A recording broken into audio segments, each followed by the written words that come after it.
Cher étudiant, bonjour et bienvenue dans ce nouveau module sur les acides bases. Donc, je suis Renaud Vallée et c'est moi qui vais t'expliquer ce module. J'en suis très content et j'espère qu'il va te plaire. Alors, ce module commence avec, comme d'habitude, une motivation, d'accord? Donc, pourquoi étudier les acides bases? Eh bien, parce qu'ils sont très importants dans la vie quotidienne. Les acides bases interviennent tous les jours dans les produits de nettoyage que l'on utilise, qu'il s'agisse de produits de débouchage, qu'il s'agisse de détergents, qu'il s'agisse de savon pour les mains, qu'il s'agit de toutes sortes de choses. On a ces produits détergents à la maison, d'accord? Et donc avec différents niveaux d'acide ou de base auxquels il faut faire attention pour bien les employer, d'accord? Pour ne pas s'abîmer les mains ou autre chose. Tous les produits de jardinage aussi ont un pH bien particulier, et donc il faut pouvoir le doser. Aussi, si l'on regarde à l'intérieur du corps, le pH doit être relativement neutre, le fonctionnement des enzymes dépend extrêmement fort de ce pH, et donc le milieu biologique, les milieux tampons, c'est important de savoir ce que c'est et comment on peut jouer un petit peu avec le pH d'une solution pour favoriser tel ou tel processus. Voilà. Bon, alors, avant de continuer bien à te présenter ce module, je vais te faire ici une petite animation qui, j'espère, te plaira, qui introduit un petit peu mieux le pH déjà, comment on le calcule et des exemples sur certains cas. Et puis on reviendra et je te présenterai le module dans son entièreté. À tout de suite. Jouons donc un petit peu ici avec des solutions acido-basiques. Donc comme vous le savez, les solutions acido-basiques, le caractère acide ou basique, on va le mesurer avec le pH. Et il traduit en fait les concentrations qu'on a en divers types d'ions, d'accord? Puisque le pH est moins le logarithme en base 10 de la concentration en ion oxonium. Donc des ions oxonium, c'est les H3O+, qu'on voit là. Les autres qu'on trouve souvent dans ces solutions aqueuses, c'est les ions hydroxyde, OH-. Et puis, bien entendu, on trouve beaucoup de molécules d'eau. D'accord? Donc vous avez des H3O+, des HO- et des molécules d'eau. Et je commence ici tout d'abord avec un pH presque neutre. Le pH neutre est à 7, donc là on est légèrement acide. Et donc comme vous le voyez, pour du lait, hop, si on met du lait ici en solution, il y a une quantité d'ion oxonium en rouge, une quantité d'ion hydroxyde ici en bleu qui est assez voisine. Bon, il y a un peu plus de rouge que de bleu puisque c'était un peu plus acide, voilà, mais c'est relativement voisin quand même. Tout ça dans un demi-litre de solution.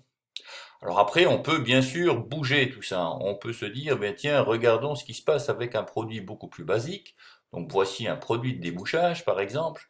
Vous voyez, un pH de 13. pH de 13, c'est très haut au niveau basique. Donc on voit qu'il y a énormément de bleu dans la solution, énormément d'ion hydroxyde et très peu d'ion oxonium.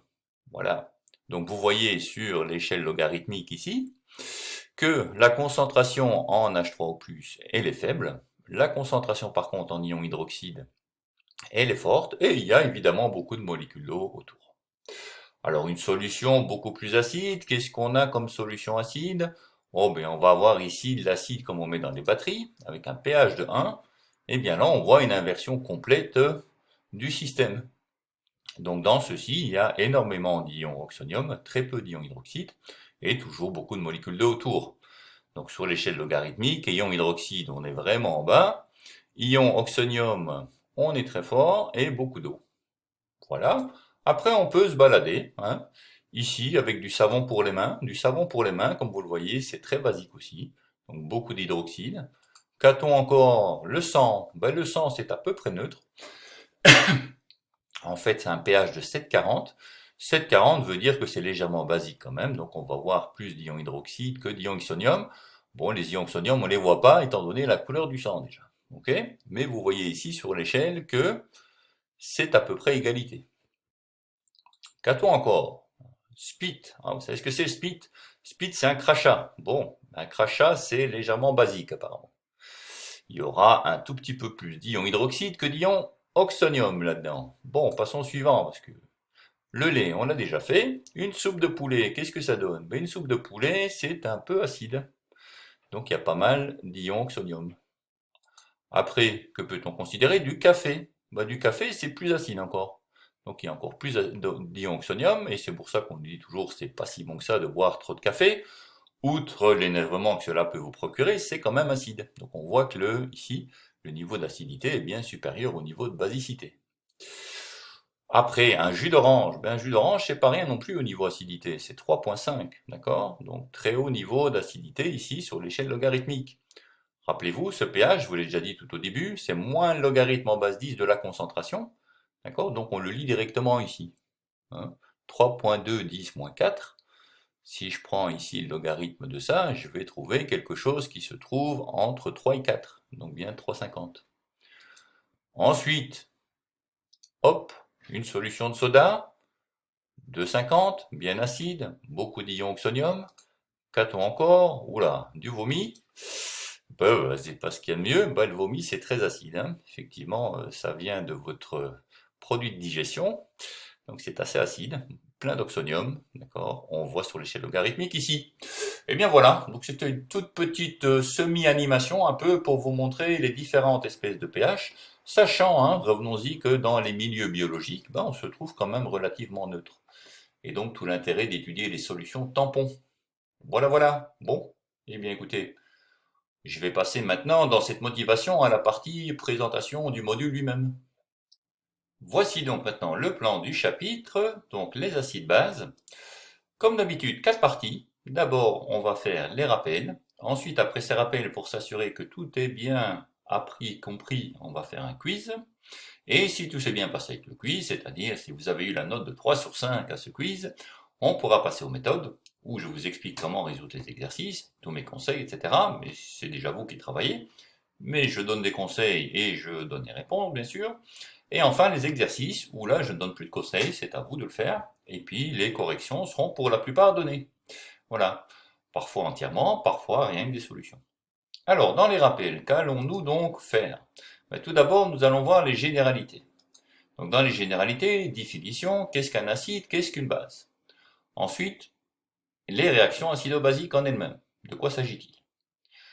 En deuxième point, nous allons voir les réactions totales et limitées. Donc d'abord une définition des réactions totales et limitées, puis voir ce que c'est que l'état d'équilibre, et puis considérer un déplacement d'équilibre. Enfin, nous allons considérer la réaction d'autoprotolyse de l'eau, la réaction, et comment on définit ici ce qu'on appelle le produit ionique.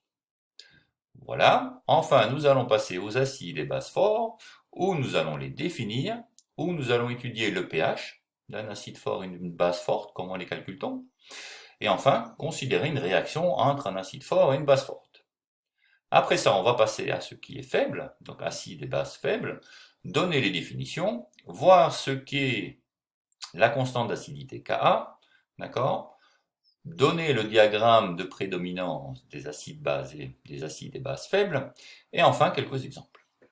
Enfin, nous allons considérer et finir avec le pH en milieu biologique, c'est-à-dire que nous allons considérer les solutions tampons et le milieu biologique en lui-même. En quoi est-il si dépendant du pH? Voilà. Écoutez, vous avez tout le plan du chapitre. Je vous ai donné un petit peu avant tout l'intérêt. J'espère que vous êtes convaincus. J'espère que je vais vous voir bien motivé pour la suite qui commence avec les rappels. Et puis, on fera la petite boucle qui est là. Voilà. Écoutez, à très bientôt. Hein, au plaisir de vous revoir dans les rappels. Au revoir.